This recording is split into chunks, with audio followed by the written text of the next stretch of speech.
This segment of Delmarva Life is brought to you by Apple Electric.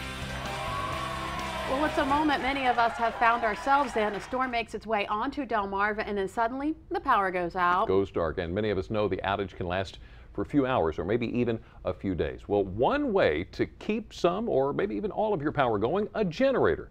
Brian Spyros, along with the folks from Apple Electric, show us the benefits of having one, plus what you need to take into consideration when you're getting a generator for your home. At first glance, this looks like your typical home, but it's much different than those around it. That's because it can weather pretty much any storm. All because the owner had a generator installed.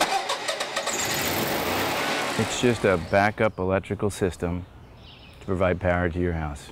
Steve Prestipino is the vice president of Apple Electric in Rehoboth Beach. He says most people think about installing a generator after it's too late. Out of sight, out of mind, but suddenly the forecast calls for bad weather and people start remembering last year or the year before how they lost power, and they would like that not to happen again. So they start calling electricians, or they run to the big box stores or the local hardware store and they start buying up portable generators, or they call us for a whole house install. And oftentimes, by the time the storm is here, it's too late. According to Steve, having one in place before a storm will save you a great deal of hassle. As far as what type of generator to get, Steve says that will depend on the size of your home and what you want to power. A good rule of thumb is to look at critical loads, which are basically the things you want running in your house after the power goes out. Critical loads include refrigerator, maybe a garage door operator, kitchen receptacles. If you have gas appliances, get your gas hot water going, maybe your gas range going.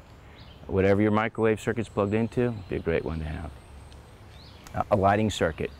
Not every lighting circuit in the house, but a lighting circuit in the most well-traveled. That's going to be your kitchen, your restrooms, maybe the hallway. Those would be most common critical loads.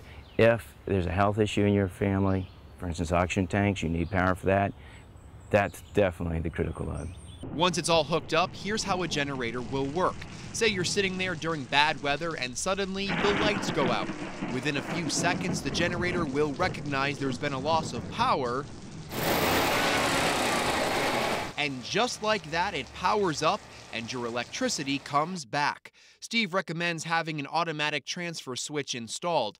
This will kick the power on to the pre-designated critical load areas right away. If it's a beach home that you're not there every week of the year, an automatic transfer switch would be great. That way you don't have that terrible surprise of a refrigerator that's gone bad. On the flip side, a manual transfer switch means the homeowner has to turn it on by hand and then shut off anything non-essential in their home to keep the power going longer. That may mean the TV, certain lights, or maybe your central air. This homeowner is lucky. She had Apple Electric install a generator sized perfectly to her house. That means if the lights go out, the generator will keep everything on. All right, Steve, so we established that when the generator kicks in, it's powering the house, but what's powering the generator? These generators have two fuel choices. It can be liquid propane or natural gas. Depends on which municipality you live in. Here in Rehoboth, it's liquid propane. In this case, liquid propane supplier set a tank outside, piped over to the unit, and made the connection to the generator. Electrically, we made the electrical connections to the generator. Steve also has a big piece of advice no matter what kind of generator you buy. Generally, they go out and they'll purchase a portable generator, something you might see on a construction site. These could be 5,000 watt, 7,000 watt generators. You got a couple wheels on, you just wheel it out of your garage. The storm comes up, they've never used it, suddenly they're trying to figure out where to put the gas, does it have oil in it? If you do have one of these generators, use it before you need it, just to know how to operate it. And when it comes to safety, Steve says keep in mind, never bring a generator inside your house, including the garage. Also, keep it away from windows and doors so you're not overcome by carbon monoxide. Also, according to Steve, putting in a generator just like the one Brian just showed you usually takes about a day, and it's important to note. It's hard to say exactly how long your generator will keep your home powered. That's going to depend on the size of your home, the generator, and how much electricity you're going to use.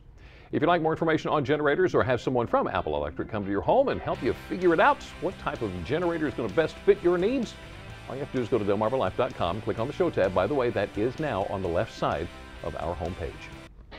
Still to come on Delmarva Life, country singer Tracy Lawrence is coming to town next month. We have a chance for you to win tickets to his concert and possibly get to meet the superstar. We'll tell you how next.